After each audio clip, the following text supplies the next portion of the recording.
Sampurasun. Wilujeng anjing pamirsa, patepang dasarang urang Diana Julianti dina Sakilas Warta. Nyuguhkeun rupani informasi nu terkini keur balarea. Anu rumangan aya warta kapanggihna jasa dina jero karung di Batu Ceper, Kota Tangerang.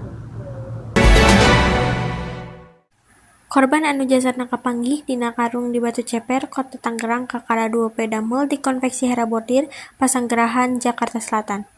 Albasar jeung tersangkanana alias Ragil sarua damel di dinya. Korban ti Lampung mimiti damel 18 April 2025 terus 20 April 2025 dibunuh. Korban dibunuh kusabab pelaku kesel lantaran ngarasa dihina ku korban ditambah hayang nyokot motor korban pikeun kapentingan ekonomi. Dina kesempatan korban lengah, pelaku nyerang ku nyikut, ngabanturkeun cirah korban kana meja jeung lantai. Teras mukul make beusi jeung piring. Saenggeus korban maot, jasadna dibungkus ku palastik jeung karung, lajeng dipicin di Jalan Daan Mogot. Pelaku kapanggih dina CCTV sarta ditangkep polisi tanggal 23 April 2025. Ayeuna pelaku masih diperiksa intensif ku penyidik Subdit Jatantras Polda Metro Jaya. Sakitu we nu bisa ku abdi dugikeun, balik deui ka studio.